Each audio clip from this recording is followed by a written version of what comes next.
Creio, Senhor.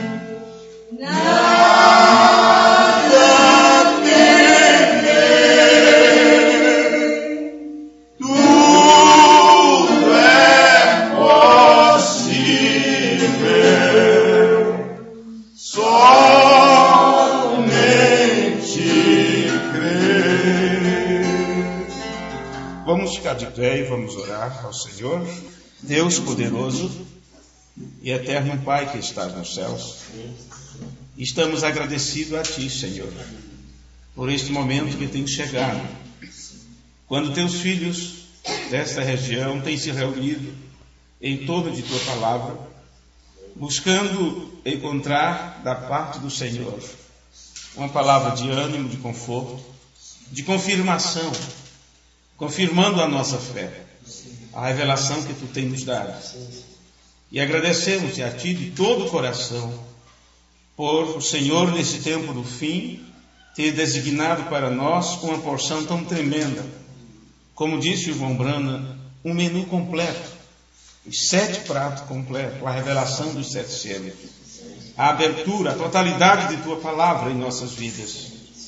E Deus, que a ministração de Tua palavra possa vir de encontro às nossas necessidades, tirando de nós toda dúvida, dissipando todo medo, colocando dentro das nossas vidas uma interação maior contigo e com Teus filhos, com os nossos irmãos, e que este amor de Deus possa a cada dia fluir do trono da majestade divina até o nosso entendimento, até o nosso coração, porque bem sabemos que isto é pelo Espírito Santo que nos foi dado, que este amor é derramado sobre as nossas vidas.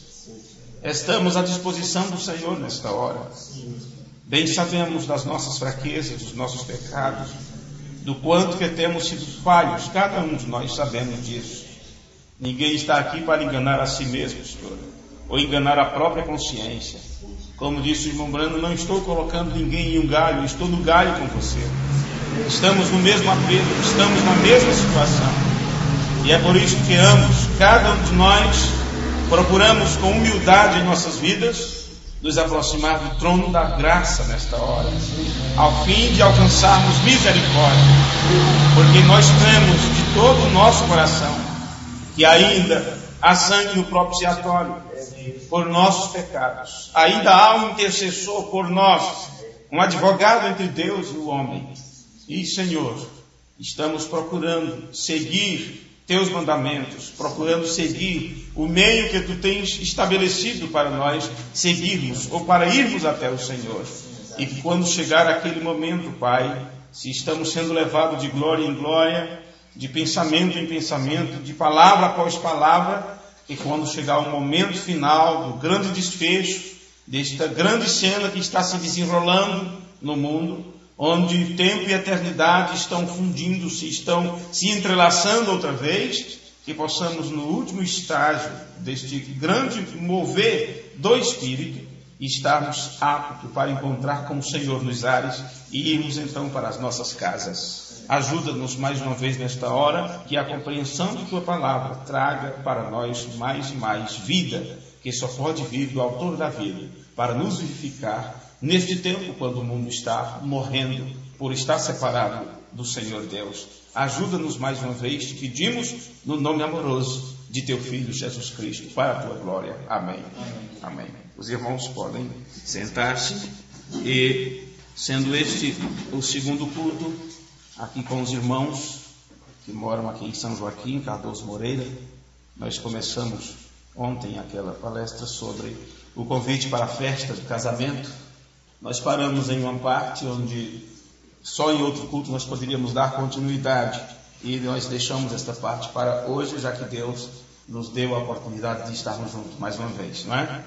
E vocês que têm suas Bíblias, nós lemos ontem no livro de São Mateus, no capítulo 22, e nesse instante eu gostaria de continuar a leitura a partir do versículo de número 9, porque foi por aí onde nós concluímos no culto de ontem, onde nós encontramos que desde do versículo 1 de Mateus 22, está se falando sobre um certo rei que fez, ou que realizou a festa das bodas, ou um casamento, e posteriormente a festa do casamento, para o seu filho, e convidou as pessoas para participarem desta festa. E sendo que o convite não foi aceito, o convite foi rejeitado, então ele enviou outros servos para saírem pelos caminhos, pelas ruas, pelos valados, é o que diz algumas traduções das Escrituras, pelas praças, porque todas essas parábolas, como eu disse, elas se entrelaçam. E aí você vai encontrar que os trabalhadores da hora undécima são chamados do mesmo jeito, foram às praças, aos valados, procurando pessoas para trabalhar no último estágio. E essas parábolas falam do tempo do fim, principalmente esta que fala sobre esta chamada para a festa do casamento.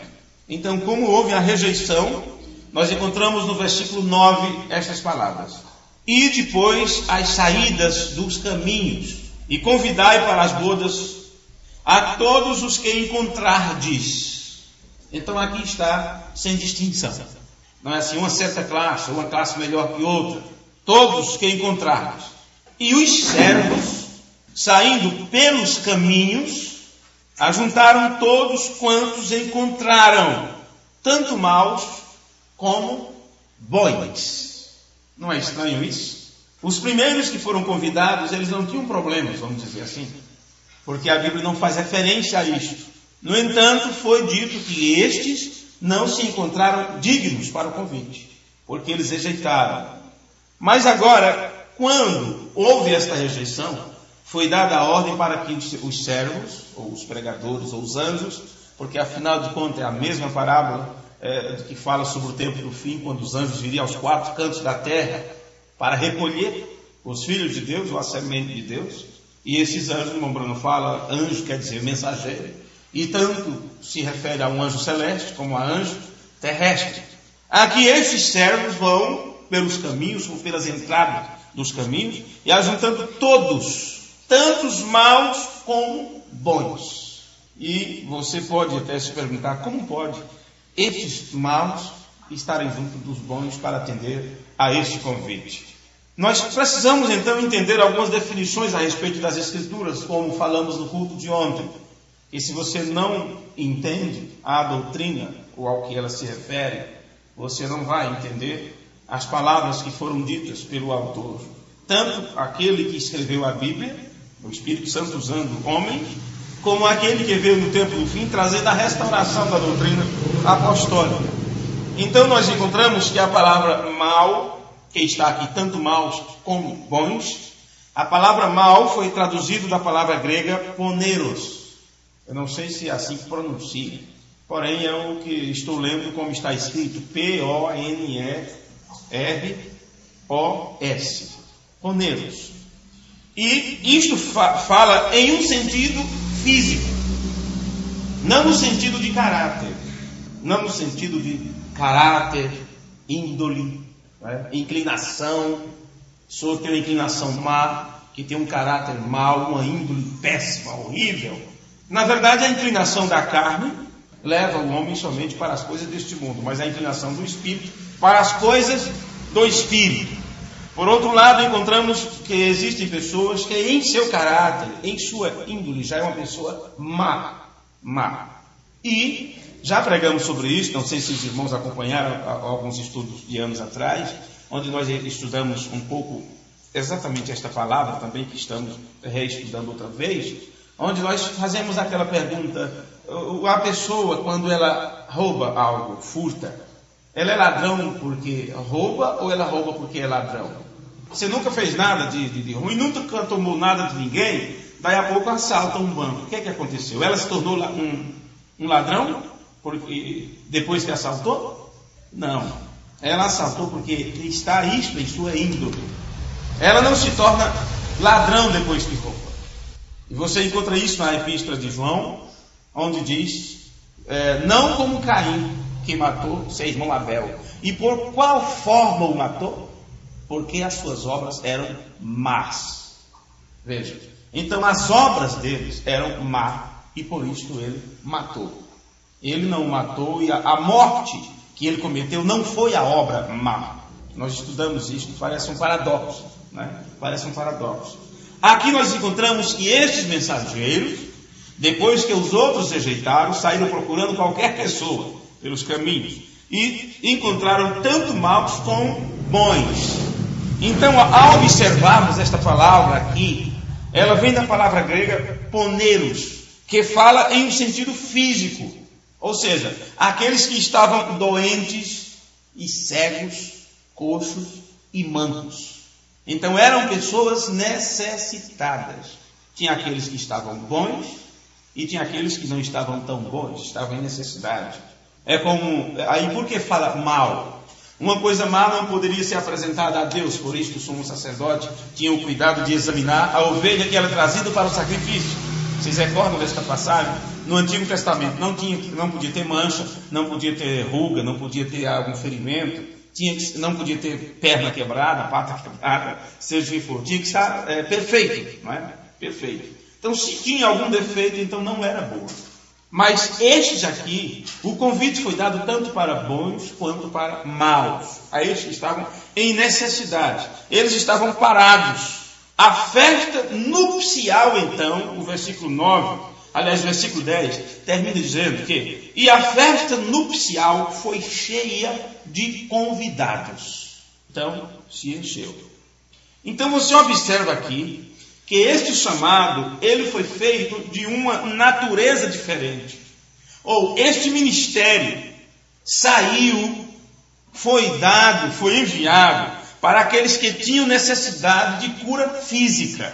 Cura física. Eles estavam parados, eles não podiam avançar, eles não tinham esperança, estavam doentes, estavam cegos, estavam em necessidade. E você pode perceber como isso se encaixa perfeitamente com a parúcia, ou presença do Filho do Homem. Eu disse no culto de ontem, fiz esta mesma comparação, mostrando que esses acontecimentos se davam no tempo da presença do Filho do Homem. E note que este convite é dado para bons e maus, e estes maus estavam em necessidade.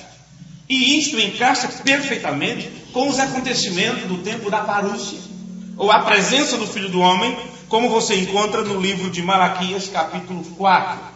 Em Malaquias, capítulo 4, versículo 2, está escrito: mas para vós que temeis o meu nome, nascerá o sol da justiça.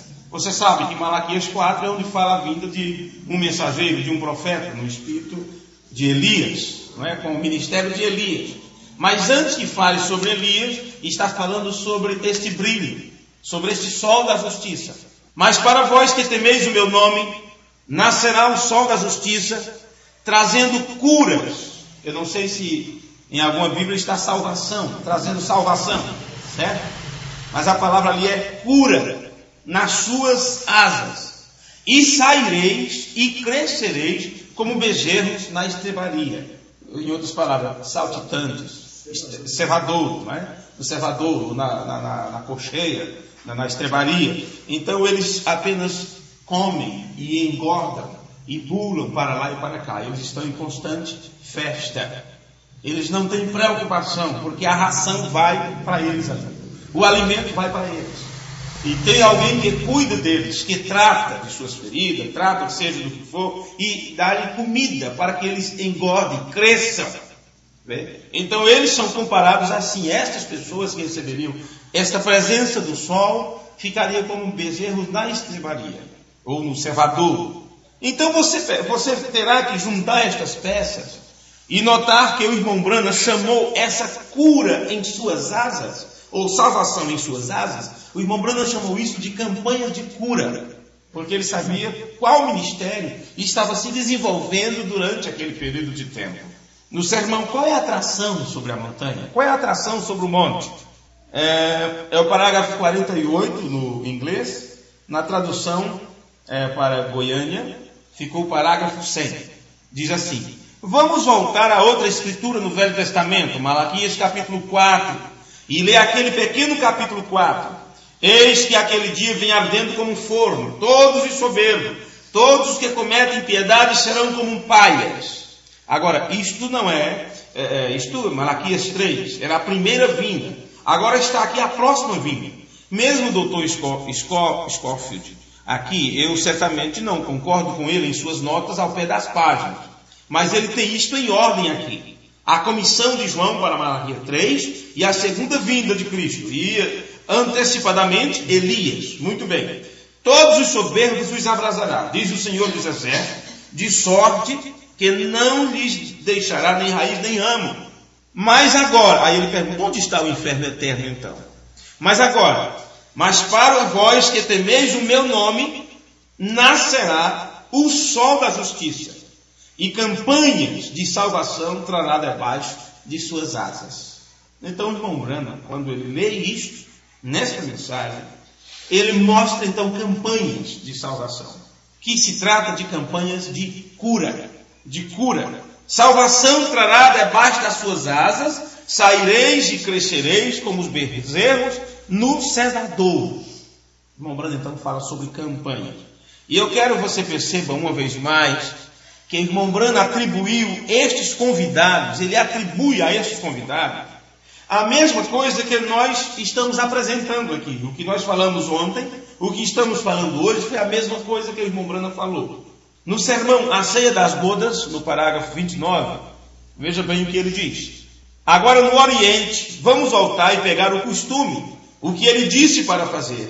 Quando o rei fez sua ceia, foi a leitura de ontem, não é? De Mateus 22. Quando o rei fez sua ceia, agora você sabe o que? O noivo, depois dos convites que foi dado, e todos os aleijados, os mancos e os cegos chegaram, ou qualquer que foi chamado, e teve um convite, veio. Agora, era habitual que, como eles poderiam entrar se eram pobres, e todas as maneiras diferentes de se vestir, e como isto poderia parecer correto ou certo? Bem, um que estava sentado com um traje fino, e outro sentado com um par de macacão, não ficaria bem. Então ele disse: agora, quando o convite foi dado, o noivo tinha que fornecer o manto. Isto é o costume oriental. O noivo tinha que ir e comprar uma túnica para todos que foi convidado, para que quando a pessoa chegar, e eles só tinham um caminho, glória a Deus por isto, não 960 maneiras diferentes, mas de uma maneira. E Jesus disse: eu sou esse caminho, ou eu sou essa maneira. Quando o irmão Branham se refere a não 960 maneiras diferentes, então eu recordo que em outro sermão ele fala que, se contarmos, temos mais de 960 denominações diferentes. Bem? Então, claro, a denominação batista tem uma roupagem diferente, tem um manto diferente com o qual ele se veste. A metodista também tem uma roupagem diferente. Os adventistas têm uma roupagem diferente. Os pentecostais, do mesmo jeito. E não poderemos esquecer também de comentar sobre o povo da mensagem. Cada grupo parece que procura ter uma roupagem diferente, uma interpretação diferente com respeito de um mesmo tema. Você junta um grupo de ministros para discutir, se brincar, sai nada, né? Porque cada um tem uma visão diferente sobre uma determinada coisa que o irmão Branham disse. E assim a discussão, e cada um então procura tomar seu caminho. Ora, não tem como seguir desta forma. Alguém tem que concordar com alguém. Paulo disse que o ministério quinto era para trazer isto, o amadurecimento. Não ficar como criança brincando com bolinha de gude ou pela rabiola do pipa que o outro pegou. Não tem isto. Paulo disse: até que todos cheguemos à unidade da fé. Então existe uma fé única, um padrão, que todos terão que chegar àquele padrão. Que alguém vai pagar o preço, vai. Que alguém vai sofrer, vai. Mas para alcançar este amadurecimento, alguém vai ter que se livrar dos seus próprios pensamentos. Tem que deixar de lado os seus próprios pensamentos e obter a mente de Cristo. Vê? Até que todos pensem por uma só mente, Todos têm que entrar pelo mesmo batismo do Espírito Santo para receber a mente de Cristo. Ou cada ala vai ter uma ideia diferente, uma interpretação diferente sobre alguma coisa. E aí, como vai estar um de macacão e outro de terno fino? E um olhar para outros e dizer, eu sou melhor que ele. Olha o que eu fiz, olha o trabalho que eu faço, olha o que eu realizo, olha o meu campo, olha a minha igreja, olha o tamanho do meu trabalho. Enquanto isso está o outro lá, com a roupinha simples do campo, né, fazendo uma comparação. Ora, todos têm que estar igual ali. Então, para que não houvesse esse problema, essa distinção, ou não se sentisse melhor do que outro, na festa do casamento, o noivo então distribuía para todos uma vestimenta igual para todos. Porque quando eles colocavam aquela capa por cima, todos pareciam no mesmo patamar. Né? Agora, a partir deste ponto que nós temos lido aqui, irmão Bruno falando, nós já não estamos mais tratando de outra era, falando de eras passadas. E eu disse ontem que esta parábola de Jesus, ela fala deste tempo. Nós estamos tratando agora deste tempo, desta época, e falando destas pessoas de hoje, que diz que atenderam o convite do rei, que foram chamados para esta festa. Agora, isto dá uma multidão mista, pessoas distintas, pensamentos diferentes. E estas pessoas distintas, esta multidão mista, ela veio como resultado da última chamada que saiu. Esta última chamada que saiu com campanhas de cura, vindo através deste ministério, que Deus trabalhou nesse tempo do fim, através do irmão Brando. Agora, em Mateus capítulo 22, versículo 11, continuando a leitura, diz assim: E quando o rei entrou para ver os convidados, então nesta parte agora você tem o rei se fazendo presente. Temos que analisar o registro das Escrituras. Isto não vai acontecer lá do outro lado. Isso não vai acontecer durante os 3 anos e meio de festa. Esta observação do rei, olhando os convidados para saber a situação de cada um, não é do outro lado. Senão, era depois do rapto. E está lá na festa das bodas, os salvos, todos ali se alegrando, e daqui a pouco o mestre de cerimônia passar de uma hora para outra e expulsar alguém de lá. Como foi? Como é que alguém passou pelo arrebatamento se não tinha as vestimentas? Então nós temos que entender que isto se refere lá. Isto é algo que se realiza aqui. E se realiza aqui com a presença do rei. Não é com a presença do filho. Isto já desbanca aquele pensamento sobre a descida do cordeiro em 63 que alguns defendem, dizendo que foi o cordeiro que desceu. Não, senhores.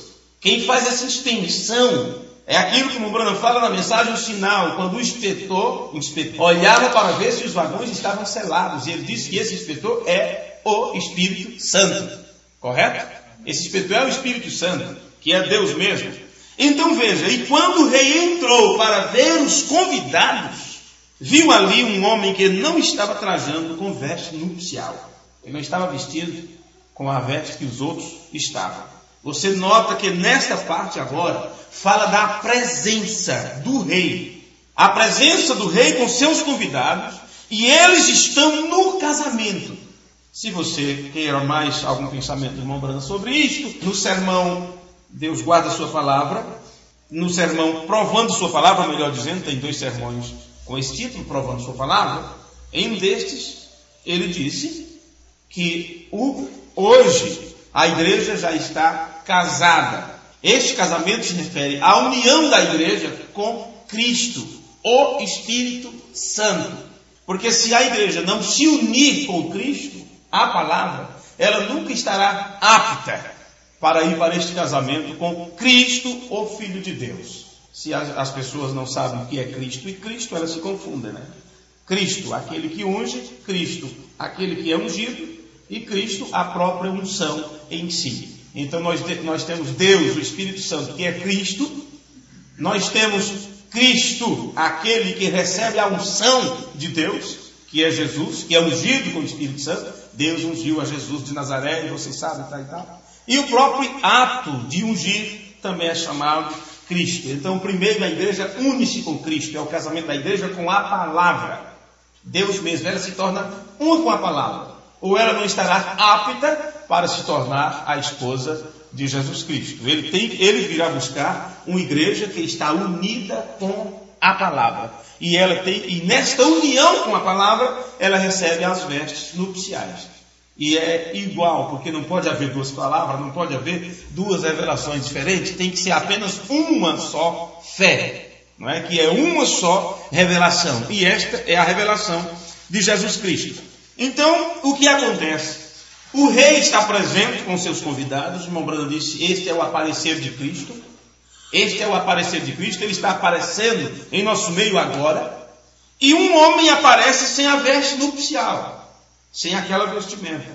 Por isso precisamos saber o que é esta vestimenta. Precisamos entender o que é esta vestimenta, esta veste nupcial, sem a qual não se chega lá. E o propósito da veste nupcial era fazer com que todos os convidados tivessem a mesma aparência. Veja, não se trata aqui de uma imitação. Ou eu quero me parecer fulano, ou ver uma moda lá na frente, e eu quero me vestir como tal atriz, ou me vestir como tal pessoa. Não se trata disso. O propósito da veste nupcial era que todos tivessem a mesma aparência. Então essa aparência trata de um padrão. E este padrão é um modelo que foi estabelecido. E se há um modelo para mim e para você, este modelo é Jesus Cristo, o Filho de Deus. Ele foi colocado como nosso padrão, como nosso modelo. Então, nós temos todos que chegar a ter a mesma aparência, o mesmo parecer. Que haja em vós o mesmo sentimento que houve em Cristo Jesus. Ele é nosso modelo, ele é nosso padrão. Então, desta forma, não há olho grande, não há alguém olhar para alguém e achar ele maior do que outro, ou achar outro menor que outro, ou humilhar o outro por ser menor que outro. Não existe isso entre os filhos de Deus. Todos terão que ser iguais perante Deus. Tanto é que você vê Jesus dando este exemplo quando os discípulos ficaram se perguntando, quando o mestre sai de cena, quem de nós vai assumir o cargo, não é? Quem vai sentar na cabeceira da mesa? E então foi por isso que Jesus instituiu o lava-pés, mostrando que não há nenhum maior do que outro, que a quem se achasse melhor ou maior, se humilhasse e fosse o lacaio e lavasse o pé do seu irmão, e assim sucessivamente. No sermão Maneira Provida por Deus, parágrafo 36, o irmão Branham disse: irmão, não há maior que eu, ou menor do que você, quando se vem pelo caminho da porta. Quer dizer, tem uma porta para entrarmos por ela. Passou para aquela porta, todos se tornam do mesmo tamanho, a mesma estrutura. Porque é nessa porta que você recebe a vestimenta, a veste nupcial. E então ele entrou. Um homem lá atrás não tinha um vestido de bodas. Ele veio de alguma outra forma além da porta. E Jesus disse: amigo, o que você está fazendo aqui? E ele emudeceu. Vê? Tentar subir de sua própria maneira, com sua própria moral, ou pelo credo de alguma igreja, irmão, você vai encontrar-se da mesma maneira. Todo homem que vem pela porta vai ficar o manto sobre si mesmo. E que veste esta veste é o batismo do Espírito Santo. Lembrando disso aqui, que essa veste nupcial é o batismo do Espírito Santo. Agora me diga, o batismo do Espírito Santo é tudo que nós precisamos? O irmão Branham disse que uma pessoa pode ser batizada com o Espírito Santo e mesmo assim ir para o inferno. O batismo com o Espírito Santo te abre a porta para o Espírito Santo. Então não é um final, é apenas mais uma porta que se abre, mais um campo que se abre diante de você, para você caminhar. O batismo do Espírito Santo te abre a porta para o próprio Espírito Santo, não é? Ele diz: todo homem leva hoje à noite o mesmo. Uma senhora me disse, essa mulher que estava na parte de trás do edifício, gritando e chorando, disse: bem, isso só me preocupa. Disse: ora, os gritos dela me fez ficar arrepiada, subir arrepio pelas minhas costas, ouvindo-a chorando e gritando. Eu disse: isso fez isso? Eu disse: se você tiver a sorte de chegar no céu, então você vai ficar congelado até a morte. Quando você chegar lá, ouvir todo mundo gritando, chorando e gritando lá em cima, porque eles gritam dizendo: santo, santo, santo, de dia e de noite, o tempo todo. Quem não gosta de barulho, até é melhor ficar aqui embaixo mesmo, né? Porque no céu tem muito barulho. Mas o foco dessa citação é onde ele mostra que aquele homem não tinha veste, ficou mudo quando foi questionado, e irmão Branham diz que esta veste é o batismo do Espírito Santo. Mais uma citação aqui no sermão, o pecado imperdoável. Parágrafo 57, no texto em inglês, mas quando você pega o texto traduzido para o português, traduzido pela palavra original, é o parágrafo 106 para as pessoas que ouvirem a gravação e quiserem conferir. O pecado imperdoável. Não é de se admirar que Jesus disse, um homem que não estava trajado com vestido de núpcia. Ele disse, amigo, o que você está fazendo aqui? Quem trouxe você aqui? E o homem ficou sem resposta. Por que ele não podia? No tempo, na parábola ali, no Oriente, o noivo prepara a ceia do casamento. E quando ele faz, cabe a ele fornecer a vestimenta. Jesus Cristo preparou a ceia das bodas para o fim da vida. E cabe a ele fornecer a preparação das vestimentas. E na porta estava o porteiro, ou um dos seus amigos mais próximos, colocado ali. E cada homem vinha com um bilhete e usava o mesmo tipo de manto. Eles colocavam isto nele. Se eles estavam em trapos, ou se ele estava em tecido fino, apenas usava o mesmo manto para se parecer exatamente como os demais. Isto é exatamente correto. E irmão, quando você vier à ceia das bodas, teremos que ter o mesmo manto santo, ou o mesmo manto que o santo Paulo tinha lá atrás. Nós temos que ter o mesmo batismo do Espírito Santo. Nós temos que ter o mesmo evangelho queimando em nossos corações, o mesmo amor, ou seremos expulsos. Observe, veja isso. Nós temos que ter o mesmo manto que Paulo tinha. Que manto Paulo usava? Não era aquela capa que ele esqueceu em algum lugar. O irmão Branham disse assim, eu preguei o mesmo que Paulo pregou. Não foi isso? E os irmãos que ouviram, estavam lá além da cortina do templo, o que eles responderam? Eles disseram, nós estamos descansados nisso. Eles sabiam que estava vestido com a mesma vestimenta, porque ouviram a mesma palavra, ouviram o mesmo evangelho, ouviram a mesma ministração. Mas que tal daqueles que dizem assim, acontece que os apóstolos não tinham a revelação que nós temos hoje.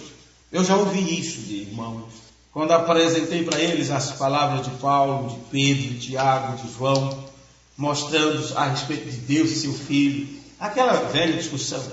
Não cremos na Trindade, cremos que Jesus é o próprio Deus, que Jesus é o Pai eterno. E por que os apóstolos falavam diferente? Porque eles falavam Deus e Pai de nosso Senhor Jesus Cristo. Deus ressuscitou a Jesus de Nazaré. Porque eles não falam sobre aquele que tem que honrar o Pai e honrar o Filho também. Quem não tem o Pai não tem o Filho. Por que eles tinham isso? Porque eles não tinham ainda a revelação. O irmão Branham que trouxe a revelação. Então o irmão Branham trouxe uma doutrina diferente da apostólica? Só na cabeça dessas pessoas, né? Só na cabeça de certa gente. O que acontece com essas pessoas? Veja, como você pode dizer que tem o mesmo evangelho de Paulo, se tem uma ideia totalmente diferente a respeito de Deus mesmo? Se Paulo ensinou que nosso Deus é imortal, e ser imortal é incapaz de morrer, ou eles não creem que aquele da cruz morreu? Se morreu, não era Deus, porque Deus não morre. Deus é imortal. Agora, Deus morreu a morte em Cristo. Isso é totalmente diferente de Deus morrer. Vê? Isso é totalmente diferente. Veja, agora, quando o irmão Branham fala, se a pessoa estava em trapos, ou se estava em tecido fino, apenas usava o mesmo manto para se parecer exatamente como os demais. Então ele diz, nós temos que ter o mesmo evangelho queimando em nossos corações, o mesmo amor, ou seremos expulsos. Aí quando você trata sobre amor, o que o amor provoca em nossas vidas? É só você observar como as pessoas tratam umas às outras, como elas consideram ou desconsideram as outras pessoas. como elas se referem àquelas pessoas a quem elas não têm estima. E você percebe se essas pessoas estão dominadas pelo amor ou pela raiva, ódio, pela insensatez, pela ignorância. Porque se a Bíblia diz que nós temos que amar até os nossos inimigos, orar para aquele que vos maltrata e vos persegue, diga-me uma coisa, quando alguém fala mal de você, ou quando alguém chegar a mim falando mal de você, ou chegar a você falando mal de mim, qual é a tua preocupação? Eu procurar a tua maldade, o que você fez de errado a ponto das pessoas estarem falando de você? Ou chegar a esta pessoa e dizer assim, você já orou por ele? Já orou por ela? Te atingiu, te feriu, te magoou? Ou você não gosta? Você não quer ver nem pelas costas? Mas diga-me, já se ajoelhou e se derramou sem lágrima por esta pessoa? Orou pela alma desta pessoa? Ou apenas faz o que nós falamos ontem, mata, apunhala pelas costas e tenta quebrar a influência diante dos outros? O que é o amor? Paulo diz que o amor é sofredor, benigno, não é invejoso, não folga com a injustiça, não é? Tudo espera, tudo crê, tudo suporta, não suspeita mal e assim sucessivamente. Agora, estamos vivenciando isto? Estamos colocando isto em prática?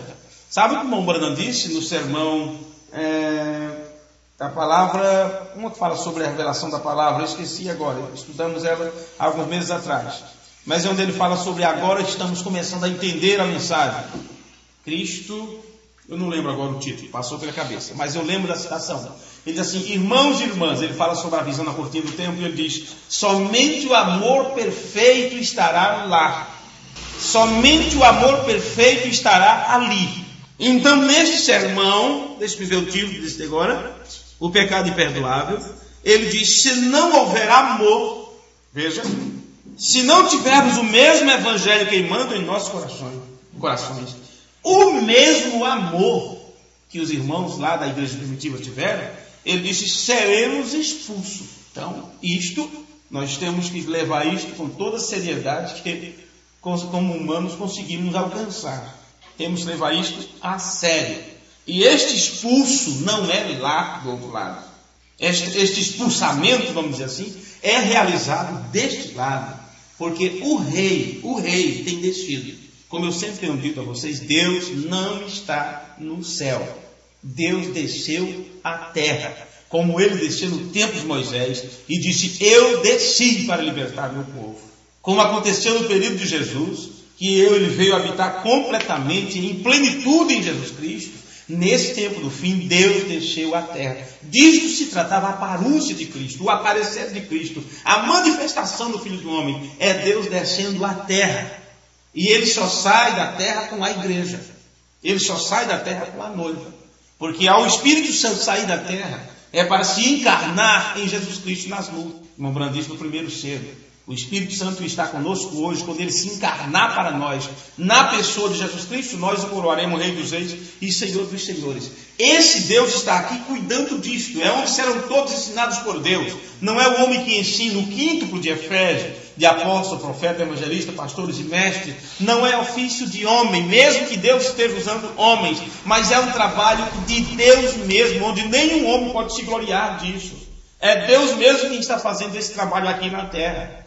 Veja, e estes que serão expulsos desta festa, que nós chamamos de a festa de amor, que se realiza no tempo do fim, que é na presença de Deus, é neste lado da vida que essas pessoas são expulsas. Elas são lançadas fora.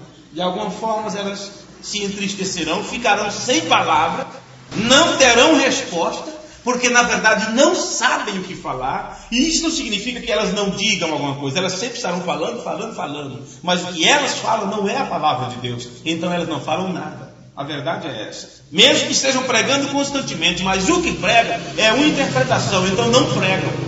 Como sempre temos dito, tais pregadores não pregam, tais ouvintes não ouvem, tais adoradores não adoram. Seria melhor que não pregasse, que não ouvisse, que não adorasse, porque não é a totalidade da palavra. Então o que acontece? Serão expulsos. Deixe-me continuar. Bem, irmão, eu fui pentecostal. Não, Senhor, isso não esconde você nem um pouquinho. Eu fui um metodista, eu fui um presbiteriano, eu pertencia ao tabernáculo Branham. Isto não tem nada a ver com isto. Não é só dizer que é da mensagem. Disse: isso não tem nada a ver com isto. Então agora observe em seguida, irmão, que todos nós temos que ter esta mesma roupa. E na mensagem Perguntas e Respostas sobre os Selos, o irmão Branham nos disse que esta roupagem é o manto da justiça. No sermão que nós lemos ainda há pouco, ele fala sobre o batismo do Espírito Santo. E no sermão Perguntas e Respostas sobre o Selo, ele diz que esta roupagem especial que é dado a todos é o manto da justiça. Agora, justiça é um direito sábio, ou uma sabedoria correta, centralizada sobre as coisas. Tanto é que o símbolo que eles colocam da justiça, é dizer assim: olha, eu sei o que é correto. Não importa se um diz isso e outro diz aquilo, eu fecho os olhos para os dois lados, porque quando eu der a sentença, será a sentença correta. Claro que nós sabemos que a justiça humana não funciona. Não funciona. Você tem ali na escritório de advocacia a balança, A balança. O que quer dizer aquilo? Eu não vou perder para nenhum lado. Não vou perder para nenhum lado. Vou mostrar o que é correto. Justiça, centralização. Mesmo que eles não façam desta forma, é só colocar o dinheiro e o prato sobe ou desce para quem pagar mais. A verdade é essa. Mas a ideia permanece a mesma. A ideia permanece a mesma. Aquilo mostra senso de justiça, centralização. Então, uma pessoa justa, ela tem um entendimento correto sobre as coisas. Quando você recebe o manto da justiça, você terá que expressar o entendimento correto. Agora, nenhum de nós podemos ter um entendimento correto sobre as coisas, a menos que a mente de Cristo venha até nós. Veja, a menos que a glória de Deus venha até você. Você sabe que glória é doxa de Deus, vem do grego doxa, que quer dizer avaliação de Deus. Avaliação de Deus quer dizer o julgamento de Deus, parecer de Deus, o pensamento de Deus sobre as coisas vem a você. Então, quando você interage, quando você educa, quando você responde, quando você aconselha, você não dará seu próprio conselho humano. Você dirá o que Deus diz. Você fará o que Jesus falaria no seu lugar. Isso é justiça. É o entendimento correto sobre as coisas. E aquele que é correto, ele é feito justo. Então observe rapidamente aqui estas escrituras que eu vou ler para vocês. Em 1 João capítulo 3, versículo 7 está escrito: filhinhos, ninguém vos engane. Aquele que pratica a justiça é justo, assim como ele é justo. Pratica a justiça. Observe que este homem não tinha sobre ele o manto da justiça. O manto da justiça, que é o batismo do Espírito Santo. Em 1 João, no capítulo 2, versículo 9, está escrito: se sabeis que ele é justo, sabeis que todo aquele que pratica a justiça é nascido dele. Agora você percebe que isso tem a ver com o batismo do Espírito Santo? Nascido dele. Ontem começamos a falar também sobre o quê? A respeito da parábola, o não entendimento da parábola, o não ver o que está acontecendo. Jesus disse que aquele que não nascer de novo não pode ver o reino de Deus, que é entender. Então isso se trata de receber o entendimento de Deus. Agora, como você nasce dele? Você sabe, a Bíblia diz que nascemos todos por um Espírito, Nascemos de um só Espírito. No capítulo 3, versículo 5, diz assim: Jesus respondeu: em verdade vos digo, João 3, versículo 5, em verdade te digo, se alguém não nascer da água e do Espírito, não pode entrar no reino de Deus. Então temos duas coisas na pregação de Jesus para Nicodemos: aqueles que não veem o reino de Deus, e por não ver também não entram. Veja, não entram. Então, se alguém acha que está na verdade, que está na palavra, que está na revelação do dia, mas não tem o manto de justiça, ele não tem o entendimento correto sobre as coisas, ele não sabe o que é o reino de Deus, e por isso ele não pode entrar neste reino, porque só entra neste reino quem assume o seu papel nesta grande família de Deus. Quem assume o seu papel como filho. Não é você levantar pela manhã e dizer assim: eu não vou lavar os vasos hoje, eu vou deixar para fulano fazer. Aí outro diz: eu não vou varrer a casa, deixar que outro faça, vou acordar mais tarde um pouquinho. O outro diz: o lixo ficou para mim colocar fora, mas nem morto, como diz, vou pegar essa sujeira, está fedendo, não vou deixar que outro faça. Imagine como uma casa nessa situação que vira. Creio que foi o irmão Marolina que falou esse assunto aqui da outra vez, não me falha a memória. Como ficaria esta casa? Então não é o que faz a comida, ou o que traz o mantimento para dentro de casa, ou o que pega o cesto de lixo, o lixo e coloca lá fora para o lixeiro levar. Qual serviço é mais importante? Quem recebe a honra, quem merece receber honra pelo que faz? Quando você pesa tudo isto, você verá que tudo é igual, que nenhum é maior do que outro, que não tem um serviço mais ruim do que outro, melhor que outro. Não, senhores. Todos têm que assumir o papel, a casa virará uma bagunça. A casa vai ficar um problema sério. E mesmo aquele que recolhe, que cata a sujeira, que leva o lixo, está fazendo um grande trabalho. Se não fosse isto, a casa viraria um chiqueiro. Veja, todos têm que assumir o seu papel. Assim como o nosso irmão maior, nosso irmão mais velho, Jesus Cristo, deu um passo e disse que minha ideia não vale. Eu tenho minha própria vontade, mas eu não posso colocar a minha vontade acima da tua. Cumpra-se a tua vontade e não a minha. Então ele deu um passo e assumiu o seu papel na grande família. E é esperado que cada um de nós façamos o mesmo, assumamos nosso papel. Ou não receberemos a adoção de filhos. Ou não seremos adotados nesta grande família de irmãos. Onde temos Jesus como exemplo e Deus como Pai de todos nós. Jesus também começou dizendo a respeito da parábola. Eu citei João 3, versículo 5. No início ele diz para Nicodemos que quem não nascer de novo não pode ver o reino de Deus. E depois ele diz que esse nascer de novo é da água e do Espírito. Que quem não passar por este processo não entra no reino de Deus. Quando nós lemos sobre a parábola em Mateus 22, versículo 5, ele começa dizendo assim: o reino dos céus, quem não nascer de novo não pode ver. Quer dizer, não entende isso. E se você não nascer de novo, você não entra neste reino. E agora ele conta uma parábola falando sobre o que é este reino, ou como ele se compara. O reino dos céus é semelhante a um certo rei que celebrou as bodas de seu filho. Nesta parte da Escritura, irmãos, nós encontramos que quando você veio a este casamento, vamos trazer essa cena como se você estivesse nela, né? Então, ok, quando você veio para esta festa de casamento, você tinha que ter uma roupa certa, que é a vestimenta de justiça, ou o batismo do Espírito Santo. E agora você sabe que todo aquele que pratica a justiça é nascido dele. Então somente alguém que nasce de novo pratica a justiça.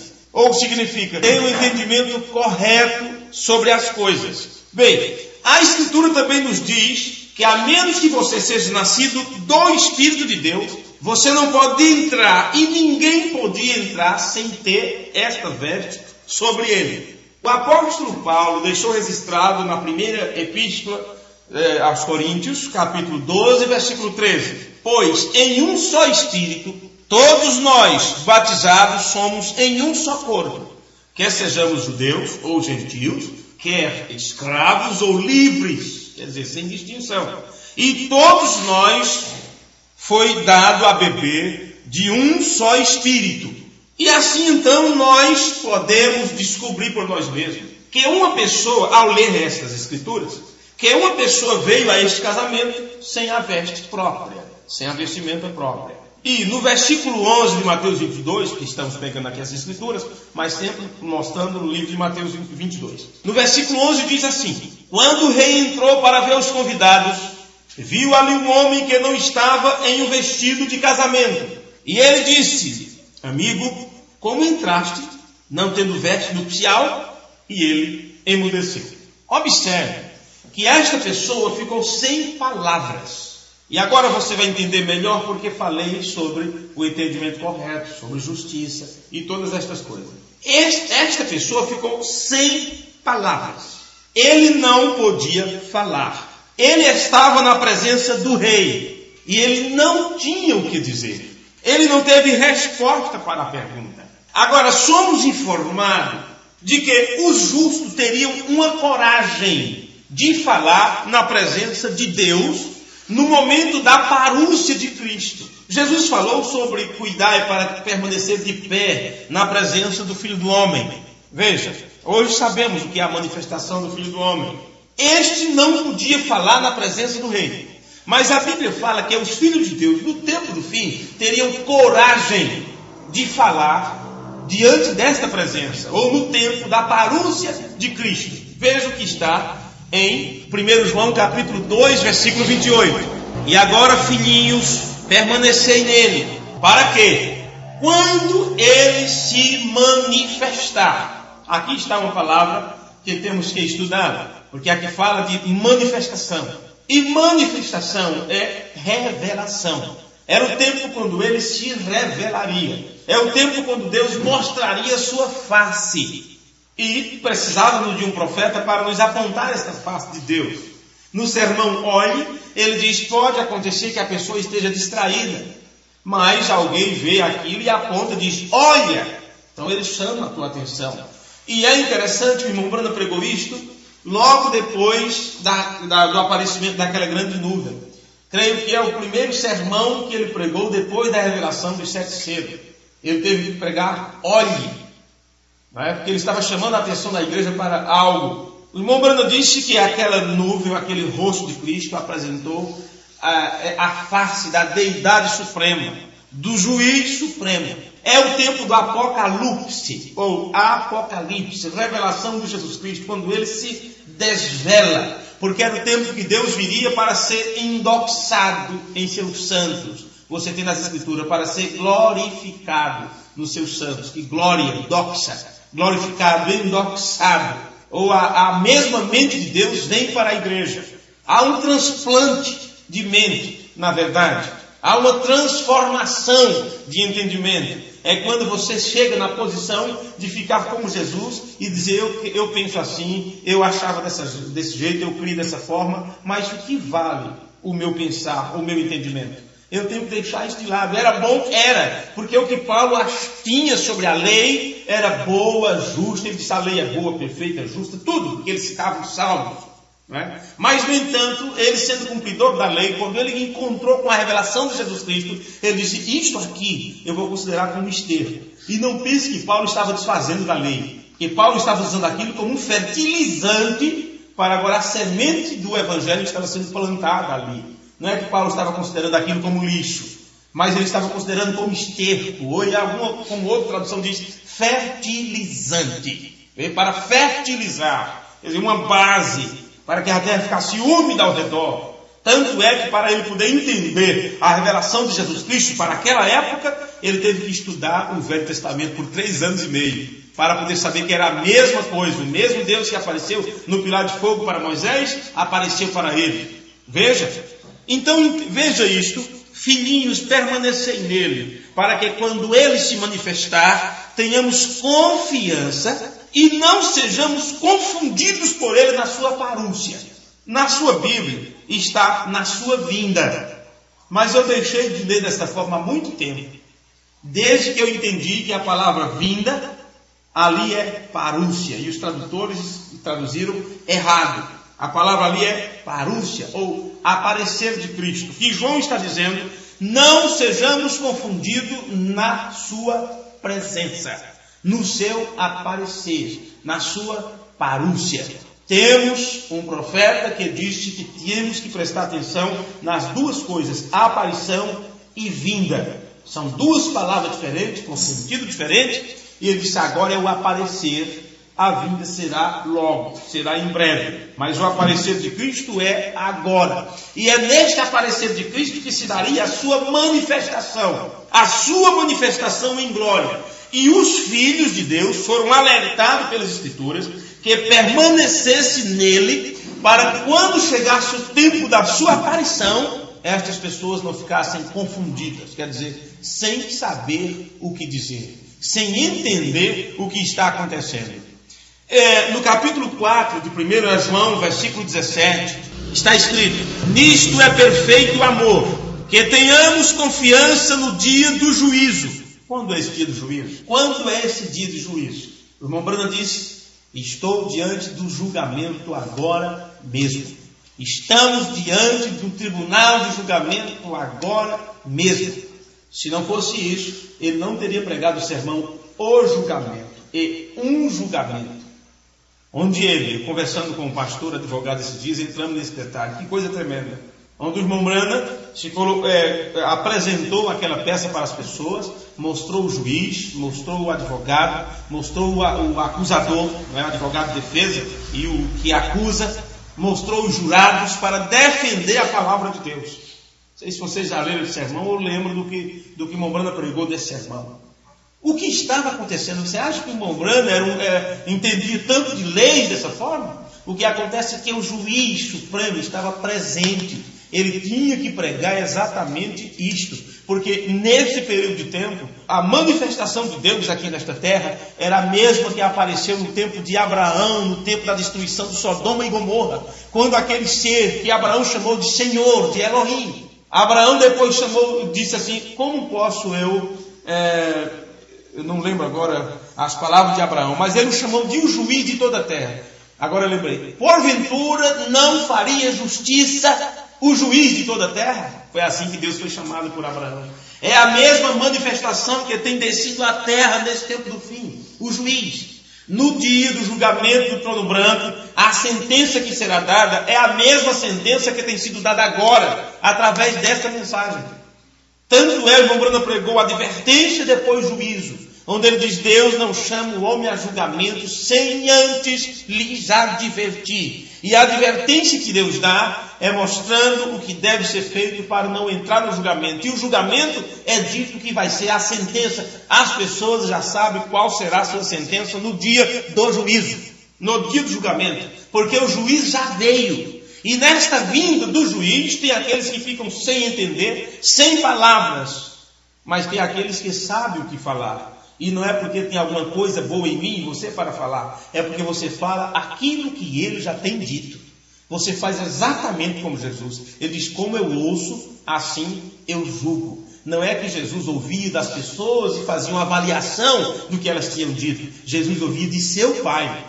Vê? Disse: eu julgo conforme o que eu tenho dito, ou o que foi me dito. E ele disse: eu não falo por mim mesmo, mas o que eu ouço o Pai falar, então é isso que eu falo. Vocês conhecem essas escrituras. Pois bem, aqui diz: nisto é perfeito o amor, que tenhamos confiança no dia do juízo, porque como Ele é, assim somos nós neste mundo.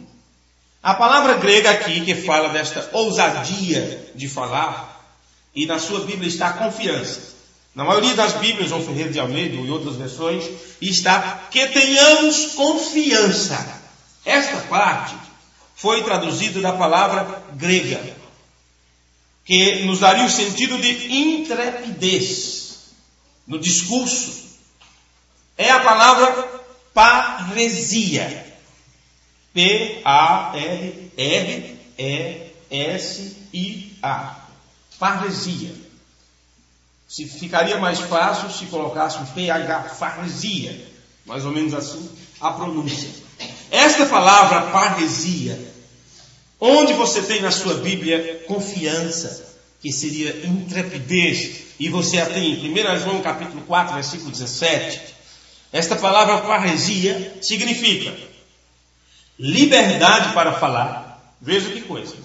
Liberdade para falar, sem reservas na fala, abertamente, francamente, sem ocultação, sem ambiguidade ou circunlóquio, sem uso de números e comparações, confiança livre, sem medo, coragem, alegria, ousadia e convicção.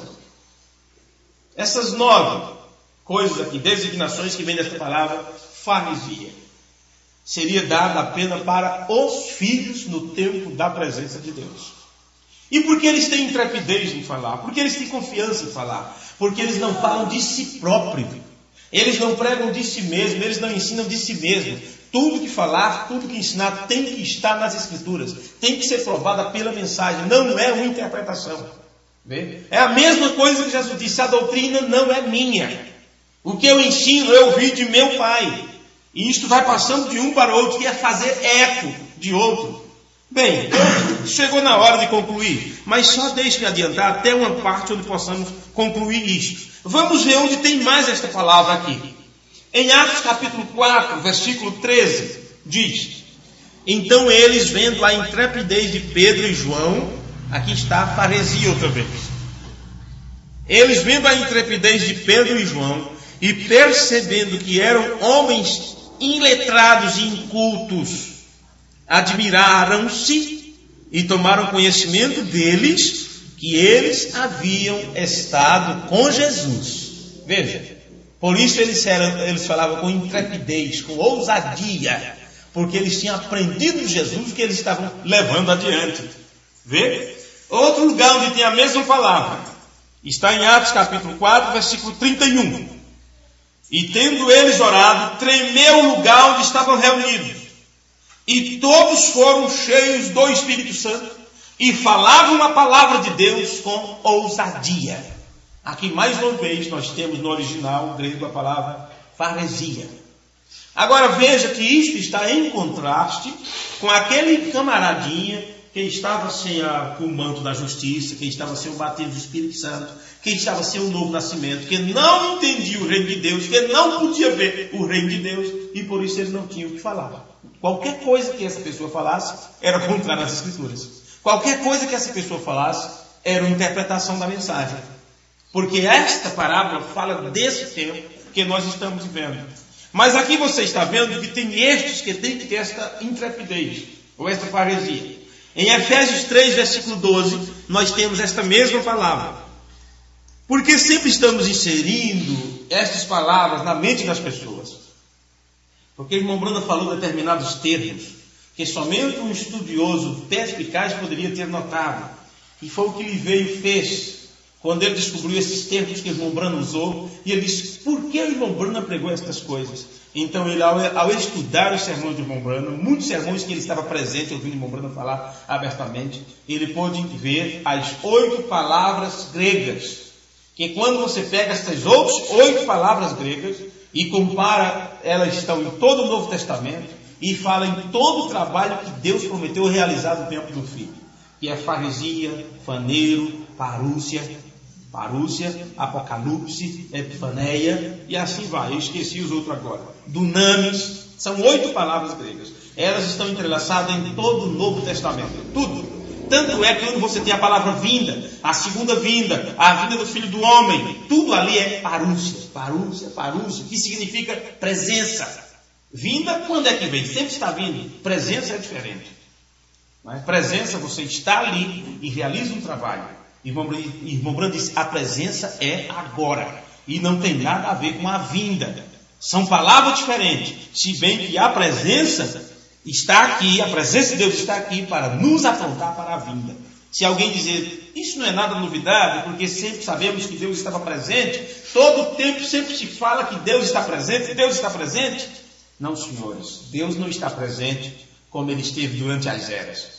Se Deus estivesse hoje presente, como Ele esteve durante as eras, não era necessário um profeta vir em cena para dizer, este é o propósito do meu ministério, declarar a Ele que Ele está aqui. Ora, por que está dizendo isso? Deus sempre esteve aqui? Não, senhores, não desta forma.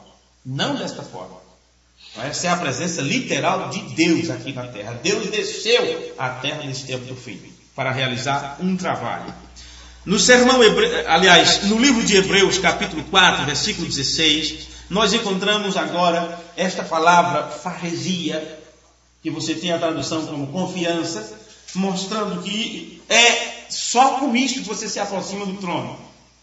Cheguemos, pois, com faresia. Você agora já sabe. Veja como eu estou lendo a Escritura agora para você. Cheguemos, pois, com faresia. Esta é a palavra grega. E o que significa? Liberdade para falar. Ou você vai chegar diante de Deus amedrontado, como se Deus não fosse seu pai. O menino que faz coisa errada, chega diante do pai todo se tremendo, né? Escondeu o defeito, ou quando o pai chega, ele corre para debaixo da cama. Mas com o papai do céu não é dessa forma, porque você não pode esconder o que você fez de errado diante dele, então é melhor confessar. E ter confiança que ele é galardoador. Vê? Galardoador, autor e consumador da fé. Então chegamos, pois, com liberdade para falar, sem reserva na fala, abertamente, francamente. O que Deus quer de nós é transparência. transparência, vê? Sem ocultação, acabei de falar isso agora, né? Sem ambiguidade, sem uso de comparações, mas com confiança, livre e sem medo, com coragem, alegria, ousadia e convicção. Tudo isto é o que Paulo está dizendo aqui, é o que o autor aos Hebreus está dizendo. Cheguemos, pois, com confiança ao trono da graça, para que possamos alcançar misericórdia e achar graça para socorro em ocasião oportuna. Uma outra escritura que fala sobre faresia é 1 João capítulo 5, versículo 14. E esta é a confiança que temos nele, que se pedirmos alguma coisa segundo a sua vontade, ele nos ouve. Então aqui está o entendimento correto sobre as coisas. Não é só o irmão Elias pedir para Deus mandar chuva por causa da lavoura, feijãozinho que está lá precisando, não é? Não é só, porque enquanto ele está pedindo por chuva, tem outro que está dizendo, já tem chuva demais no meu terreno e está alagando tudo. Vê? Não é porque você está pedindo a Deus, oh meu Deus, se o homem viesse logo, porque eu estou atrasado. Estou atrasado. Mas enquanto isso estou dizendo, oh meu Deus, deixa o ônibus atrasar um pouquinho, senão não dá tempo de eu chegar até o ponto. E agora? Aí ficam para lá ou para cá, como se Deus fosse levado de um lado para o outro. Por isso que Deus não atende os pedidos das pessoas. Não é? Deus só atende aquilo que for segundo a sua vontade. Você não pode isolar a Escritura. Pedi e dá-se-vos-á. Mas você tem que juntar com outra parte. Você recebe aquilo que é segundo a vontade dele. Ou caso contrário, você vai ficar insistindo com Deus, ou querendo cutucá-lo com uma vara, né, para ver se ele te escuta. Tente fazer isso para ver. Ou tentar torcer o braço de Deus para ele fazer o que não está na vontade dele fazer. E está bem escrito aqui, com confiança, com ousadia, com intrepidez, peça. Esta é a confiança que temos nele, que se pedirmos alguma coisa segundo a sua vontade, ele nos ouve. Então, eu acho assim, para você pedir alguma coisa segundo a vontade de Deus, você tem que pedir aquilo que Jesus pediria. Isto é o que é pedir em nome de Jesus. Não é só citar, ó Deus, eu te peço em nome de Jesus. É você pedir a Deus aquilo que Jesus pediria se estivesse em seu lugar. Jesus não pediria nada que fosse de si mesmo. Até quando ele orou por Lázaro, quando ele falou para Lázaro sair da sepultura, ele orou, Pai, e disse, Pai, eu sei que tu sempre me ouves. Não é? Eu sei que tu sempre me ouves. E você sabe a sequência de acontecimento. Jesus não pediria nada a seu Pai que não fosse a vontade do Pai fazer aquilo. Pois bem, para encerrarmos, para irmos encerrando isto, você vai notar que este sem manto, sem o manto da justiça, este sem o entendimento correto, não podia falar. Não podia falar. Versículo 11, ainda. E quando o rei entrou para ver os convidados, viu ali um homem que não estava em um vestido de casamento. E ele disse, amigo, como entraste não tendo veste nupcial? E ele emudeceu. Fiquem de pé enquanto eu leio estas últimas partes aqui para vocês. Estão cansados de estar sentados? Apocalipse capítulo 4, parte 1, parágrafo 50. A tradução feita por Goiânia é o parágrafo 106. Agora, o que você acha quando o noivo voltou e encontrou um homem assentado ali sem sua vestimenta de casamento? Disse, amigo, como você entrou aqui? E ele ficou sem fala.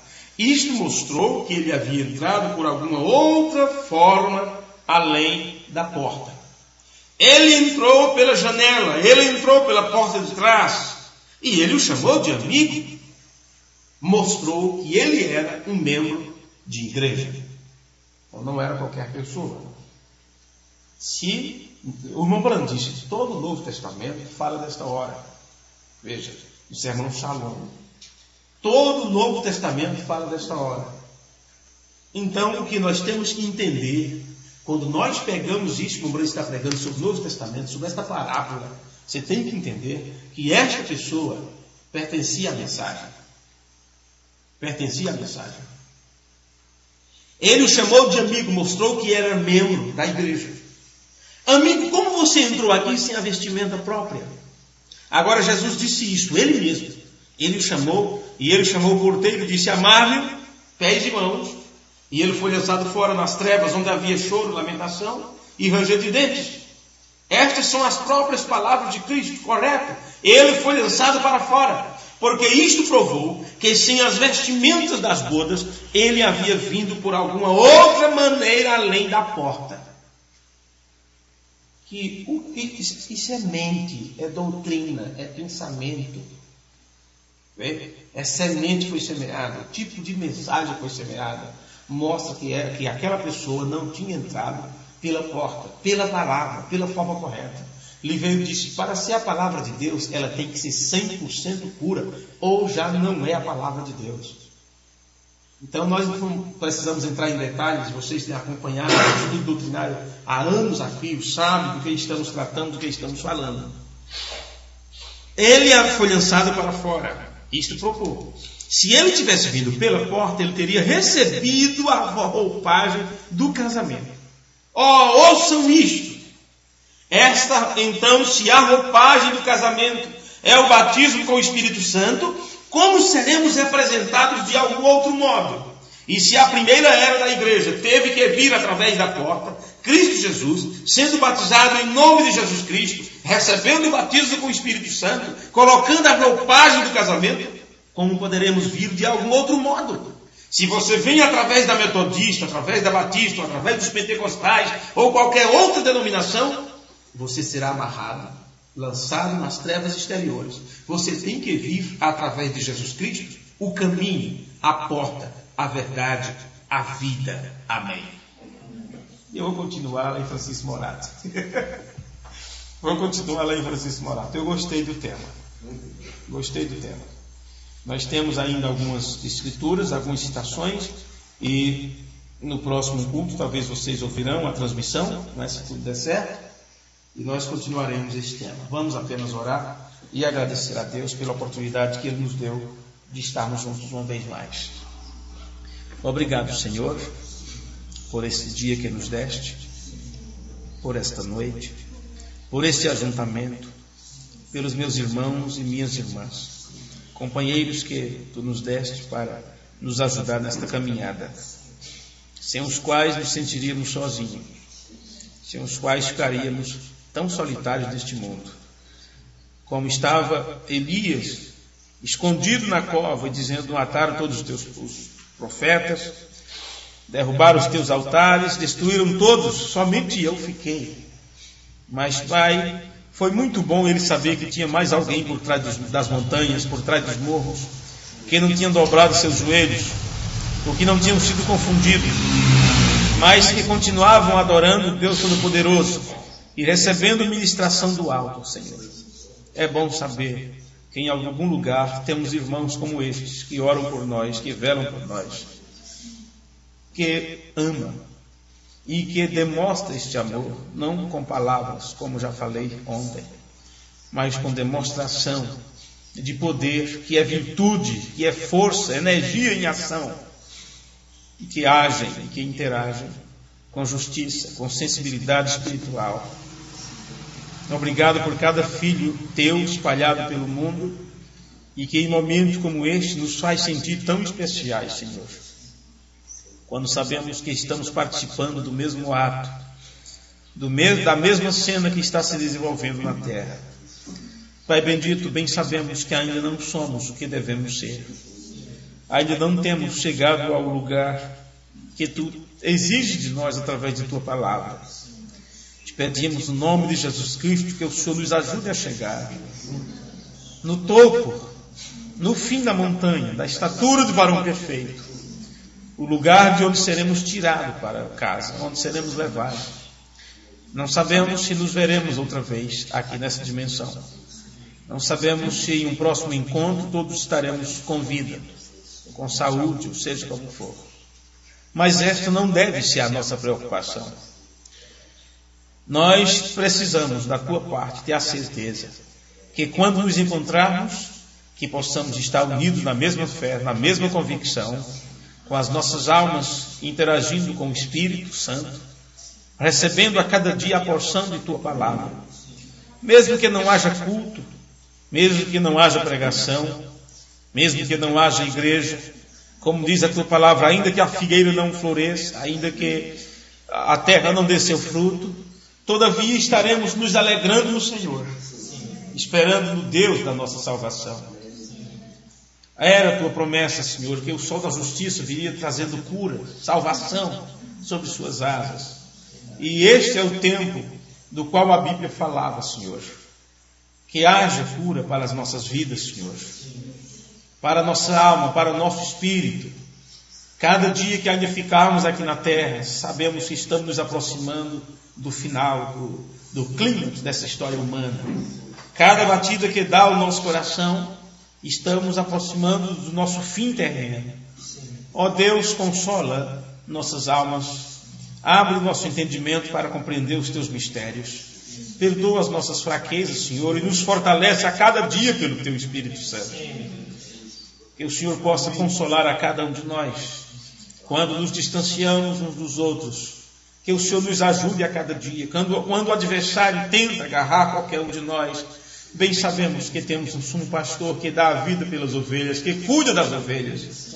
E nós confiamos que o Senhor, como nosso pastor, nada nos fará falta, porque Tu, através da palavra, nos guia a pastos verdejantes, nos leva mansamente às águas tranquilas. Que possamos ter em nós cada dia porção dobrada desse Espírito, a ponto de termos a nossa lei, o nosso prazer na lei do Senhor, e meditarmos nela dia e noite, nos deitando e nos levantando, andando, assentando-nos, que possamos sempre estar pensando naquilo que está escrito, Senhor.